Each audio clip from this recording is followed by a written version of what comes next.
前些日子 Team Presentality 做了一个 survey， 邀请各种不同产业的高阶主管还有营运长告诉我们他们一些面试的一些经验。那在这个单元呢，就让我们来跟您分享两个面向，也就是身为一个面试官，他们在乎什么还有讨厌什么。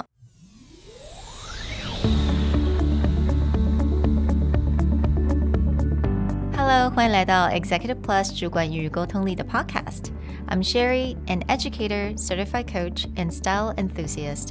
我相信专业有效的沟通是语言跟逻辑的完美结合。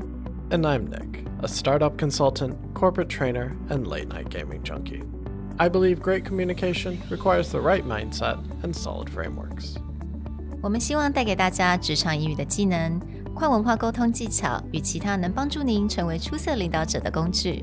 Join us each week as we share our experience, research, and methodologies to take your communication and language skills from good to great.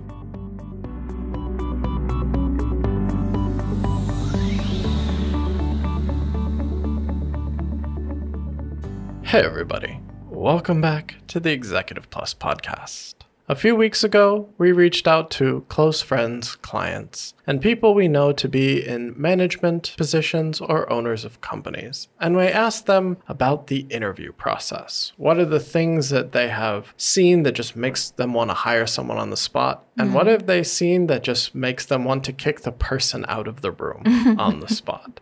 Today, we want to share some of those findings with you and also give you a chance to share your interview experience with us.那今天呢，就想跟大家来分享一下我们做的 survey 的一些我们所发现的一些非常有趣的一些 key findings, let's say that. 那分为两个部分，也就是到底他们在乎什么，这些面试官他们想听到什么，还有呢，他们讨厌什么，一些什么是所谓的 red flags. Let's start with what they actually care about.So for the things that the people we interviewed cared about, it wasn't all that surprising. We had a lot of staples that are important, like problem solving, ability to overcome challenges at work. Of course, all the things that you hope your workers will hustle. But a few things stood out that kind of grabbed me.One of the main ones was honesty and integrity. Definitely. 我觉得当然以一个主管的角色，我们可以想象得到他们非常重视你会不会来解决问题，而且呢是你如何去能够解决这个问题，而且你还可以持续的 push forward， 也就是你如何去 overcome right 这些非常大的一些挑战。那刚刚 Nick 有讲到 honesty and integrity， 老实说我觉得几乎每一个答案之中都有类似像这样的一个 hint， 也就是他们非常重视在来 interview 的人呢能够很诚实的回答这些问题。 And I think this is interesting because, and maybe this is mostly like a Silicon Valley thing, but when you contrast this to people who are very famous for hustle. Yeah. So Elizabeth Holmes, famous for hustle. Adam Newman, Travis Kalanick. But now you see these shows about them, the movies about Uber and WeWork and Theranos, where they worked really, really hard. They pushed super strong. But there's some like those integrity issues, right? So a lot of people they're looking for, again, people are going to hustle, people who are going to learn on the job, but are always going to stick to do what's right. Yeah, absolutely. 我觉得目前还蛮好玩的耶，很多电视的影集都在讲这些 quote unquote 很成功的这一些 entrepreneur， 但是他们的成功可能是用了一些小手段、一些技巧，那并不是那么的诚实。所以目前我觉得以这个 survey 来看得到，大家还是非常重视这个 honesty and integrity 的。那另外一个我觉得还蛮有趣的，也就是主管们呢非常受不了那种讲话讲不到重点的人。Yeah, and this, funny enough, shows up in both the what they care about and what they hate. Yeah. And what they care about, of course, they talk about. They want people to be direct, no BS, and be able to get to the point. Yeah. And when they talk about someone who's very fluffy and they cannot really get to the point or they don't really answer your question, then this raised two red flags. But what they really cared about is like, can people say what they're thinking? You can have a great idea, but if you can't articulate that great idea, it's really hard to implement or it's really hard to work with other people. Yeah, 有的时候啊，像讲话的时候，如果他们觉得你在绕圈圈，好像一直讲不到重点，第一个他们就会开始放空了 right? I think a lot of them said we asked them if they had any horrible experience, and I think one of the answer was that nothing horrible, but a lot of them are just incredibly boring. 那可能这个 boring 的原因也就是因为对方真的是讲话讲不到一个重点。Yeah, there was no like actual value to the answer. And I think what's interesting is there's another answer that came back quite a bit, and that was attention to detail.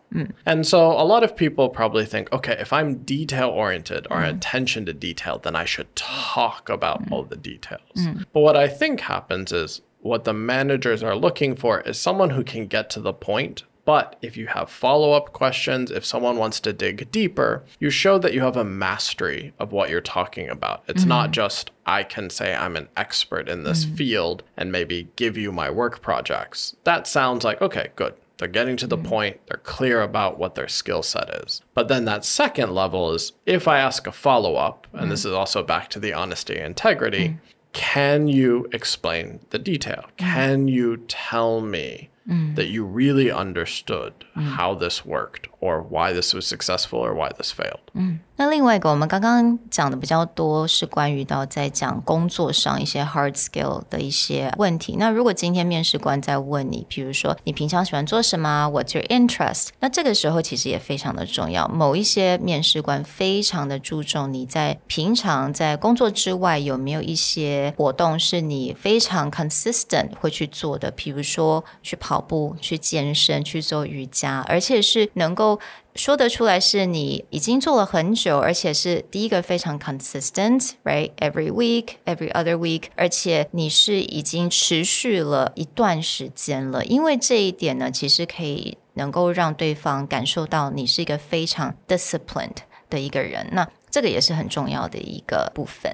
So let's jump over to what are the red flags. Now, we kind of covered a few when talking about what they cared about. For example, people who they feel are not honest, especially people who cannot get to the point. But there's a few other things that really pop up to me. And this is something we've hammered quite a bit when we talk about interview, but someone who does no homework or research about the company.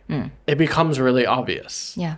In the case of smaller companies, it turns out to, do you even know what we do here? In the case of larger companies, they also have that question because people may assume, oh, I know what this fashion brand does. But they may not actually know, like, who's the main buyer? What kind of new lines are coming out? What is their current company directive? Absolutely. 做功课真的大家大部分人都知道非常的重要，但真的以一个面试官来讲，你如果可能大家都是来自有非常 impressive 的一个 background， 但是如果你要做区分的话，这个部分对方有没有好好的做功课就变得非常的重要 right? If you do your homework, you really set yourself apart, and it's not just going online and Google the company, but look at the industry, look at the future prospect of the company, look at their financials. Everything is online now, to be really honest. Yeah, everything's out there. A lot of times the CEO or some top of that company has probably given a public statement recently about, what are they focused on? What do they care about? Being able to iterate on that and talk about it, it's impressive. Again, someone who does no homework is very obviously different than someone who did even a little bit of homework. It makes a difference. 那还有几点我觉得蛮有趣的，那我一定要再讲是，还是有很多人会迟到哦。No, lateness and bad attitude, that still bother a lot of people. And it's surprising to me because how could you be late for an interview? I mean, I understand if it's like an emergency, but how could you be late for an interview and have a bad attitude about it? That I don't understand why, but it still happens. So I think everyone needs to be a little bit careful with that. 那还有另外一点，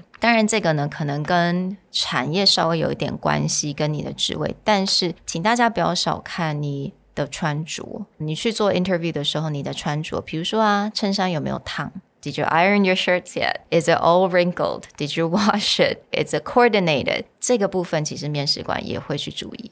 Yeah, especially depends on the company you're going for. Obviously, certain companies have looser rules when it comes to attire. But just because you've heard, like, I heard that Apple has a very relaxed dress code.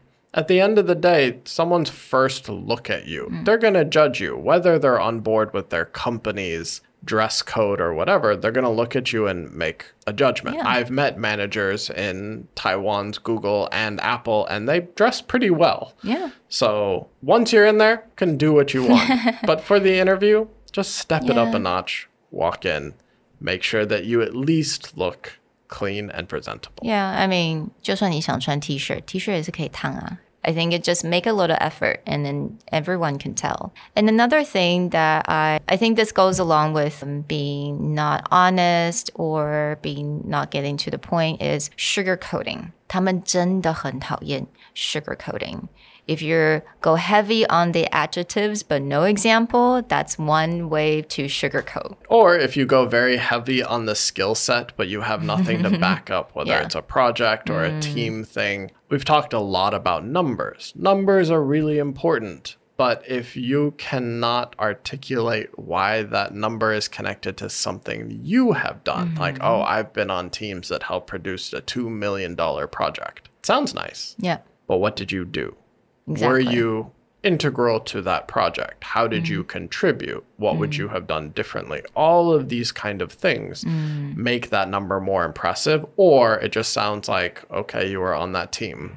And you could be the one that's getting the coffee. You could be the one making copies. Right. You could have been the problem child. They don't know. So back to, again, do you have details? You can have these nice, strong, this is what I have achieved, but don't sugarcoat it. Don't be so vague that someone starts to get a bad feeling. Think about, what are your contributions? How do I talk about that? As we continue gathering answers to this survey, we would love for you to contribute.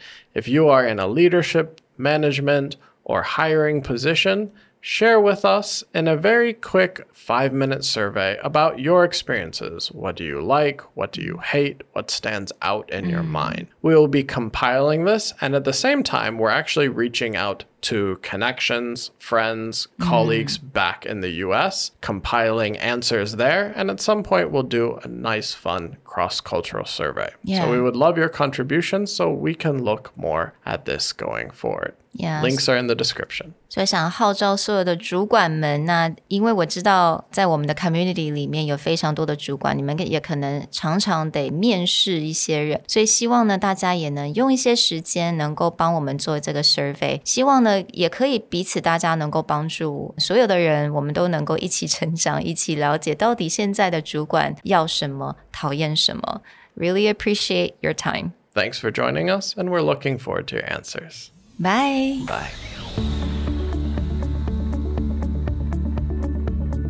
The Executive Plus podcast is a Presentality Group production, produced and hosted by Sherry Fang and Nick Howard. You can search us on Facebook, 主管英文 Executive Plus. You can also find us on Instagram, Communication R&D, and email us at sherry@epstyleplus.com.